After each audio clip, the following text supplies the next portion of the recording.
susunod na programa ay Rated G. Ito ay pwede sa lahat ng manonood.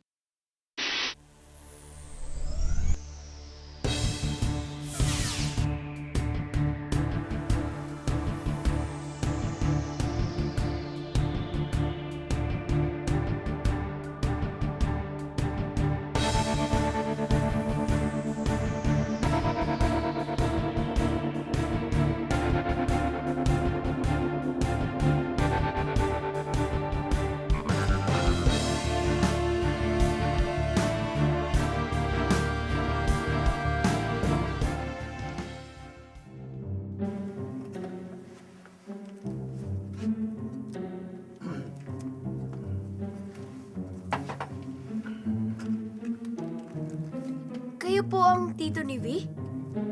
Mismo? At si B, ang aking isa sa pinakapaboritong pamangkin. Ang hilig kumain kasi niyan eh.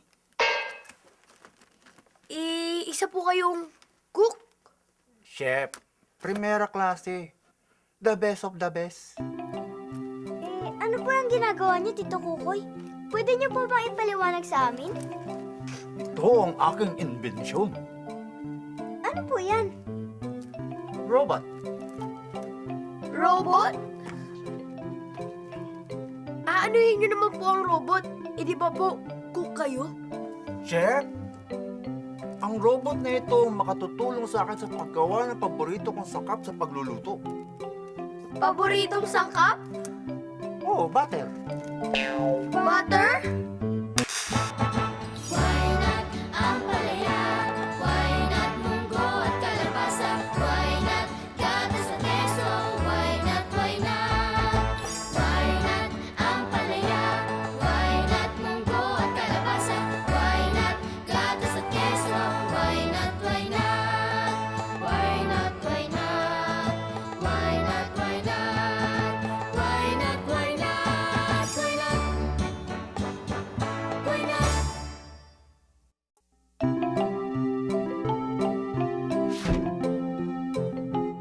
Alam niyo ba na marami sa pagkain na gusto natin kainin ay may mantikilya o butter? Ang butter ang paborito kong gamit na pampasarap ng pagkain. Pwede rin pampito. Dahil sa oil ng butter at iba pang mga sangkap na dinagdag dito para magkaroon ng flavor, mas sumasarap ang ibang pagkain kapag niluto sa butter kaysa sa mantika.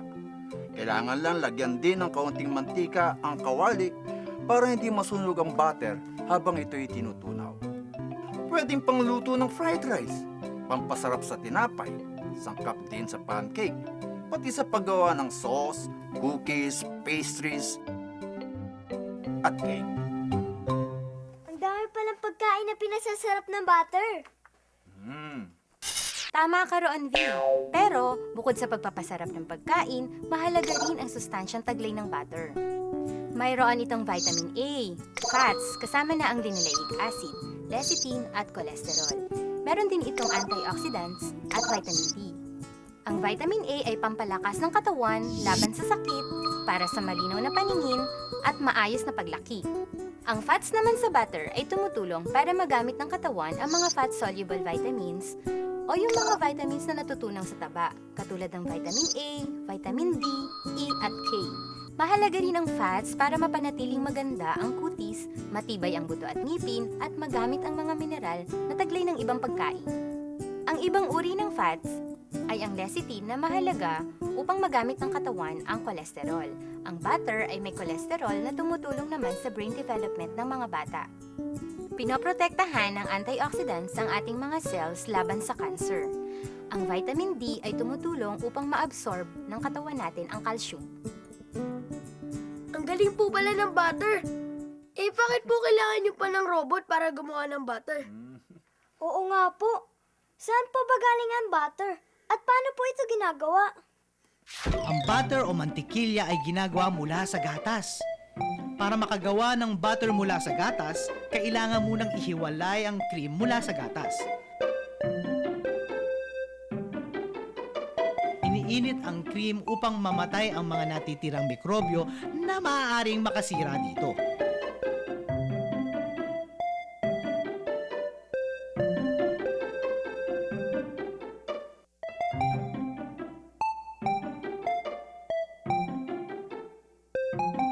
ibinabati ang cream upang matanggal ang natitirang likido mula sa cream na tinatawag na buttermilk.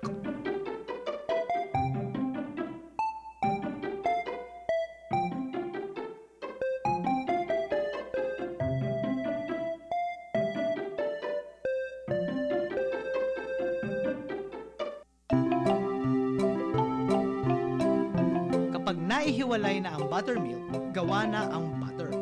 Nilalagyan na lang ito ng asin upang madagdagan ang lasa at para di mabilis masira. Hinahalo ito upang maging makinis at creamy at pagkatapos ay inilalagay sa mga lalagyan at pinalalamig. Ayan!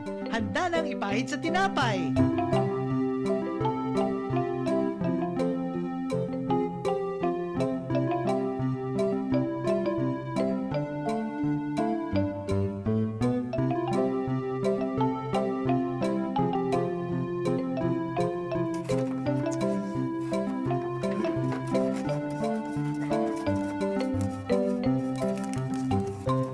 Kailangan po palang haluin ng cream para makagawa ng butter.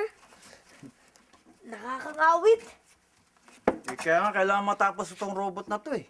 Ano, matutulungan niyo ba ako? Opo!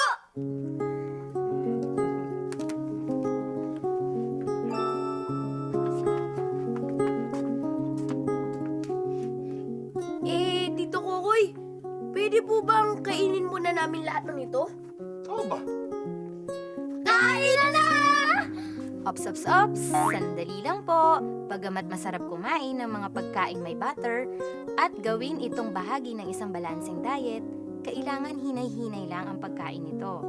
Marami kasing fats ang butter at kung sobra ang pagkain natin ng mga ito, nagiging sanhi ito ng mga sakit katulad ng cardiovascular disease at cancer.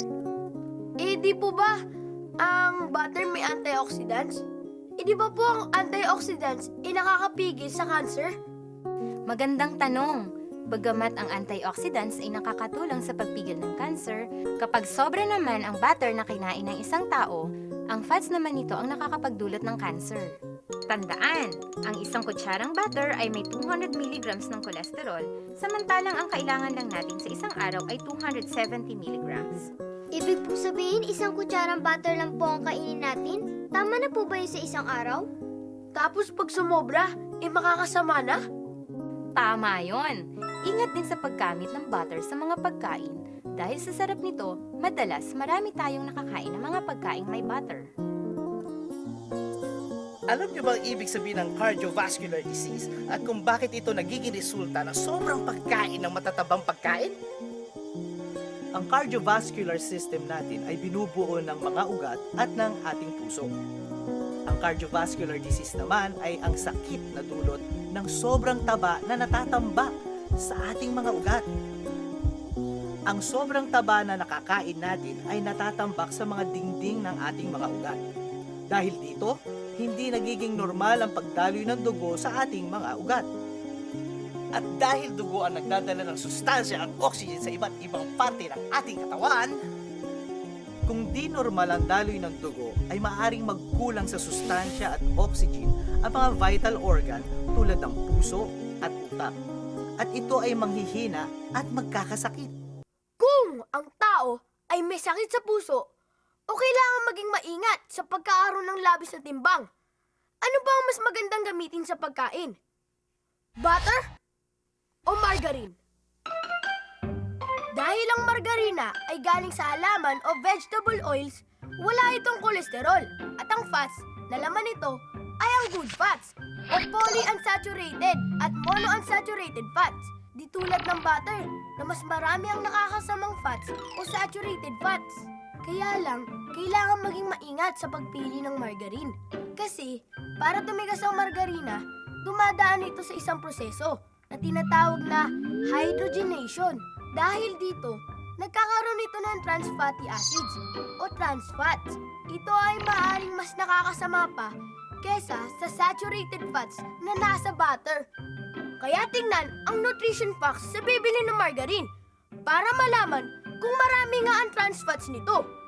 Mas mainam din na ang bilin ay malambot na margarine dahil ang ibig sabihin nito ay wala o kakaunti lang ang taglay nitong trans fats.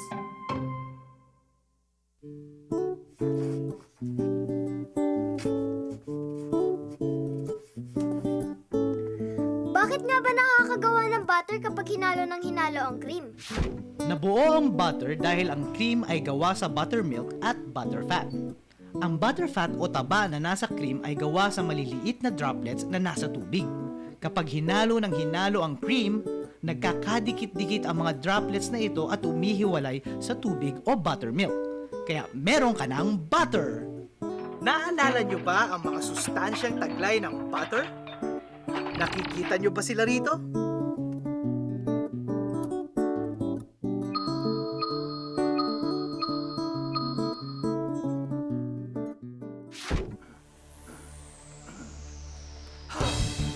Sa wakas! Natapos din natin ang aking robot! Tatawagin ko siyang Robotter! Ang robot na gumagawa ng butter! Subukan nga natin, Tito Kukoy. Sige! Yan! Robotter! Ang galing!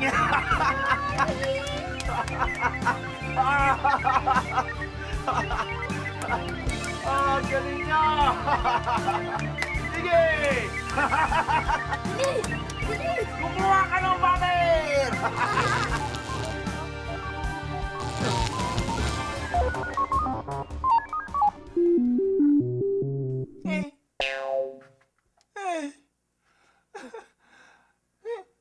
Roboter!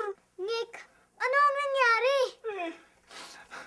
Ako'y bigo.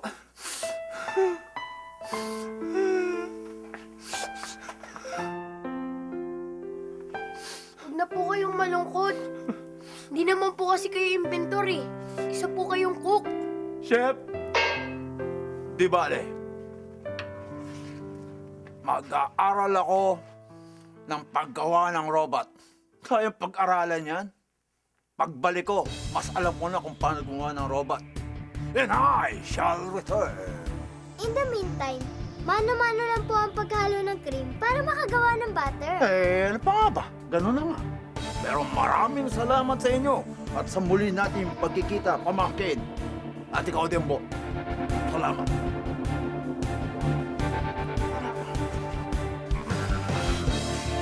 Halika na, mahal kong robot. Baka sakaling matulungan mo pa akong magpaypay sa aking pag-iihaw. Tayo.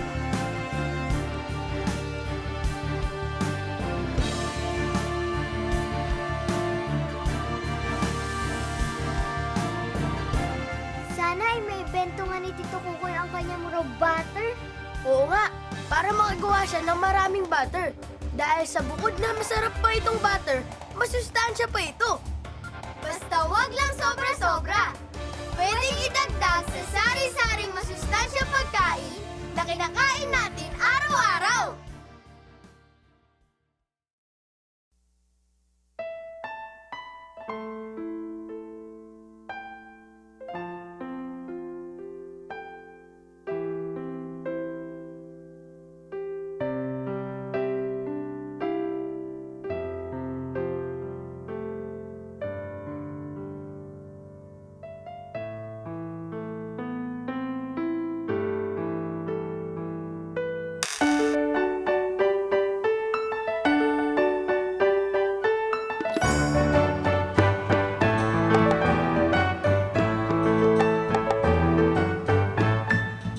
Sari-saring pagkain araw-araw. Wag labis at wag kulang. Masustansya at kumpleto, ito ang sikreto. Ito ang sikreto. Lakas, sigla, pati liksi. At wastong paglaki.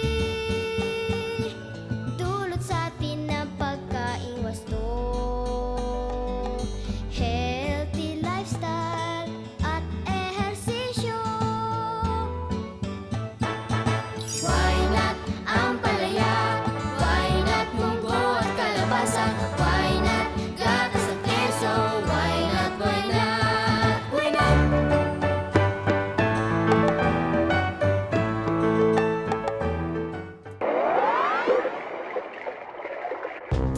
Ang colostrum ang unang daloy ng gatas ng ina. Siguruhing masususo ito ni baby sa loob ng 1 oras pagkapanganak niya. Hindi lang masustansya, nagbibigay proteksyon pa. Kaya nanay, magpa-breastfeed agad. Wastong nutrisyon, alamin, gawin at palaganapin.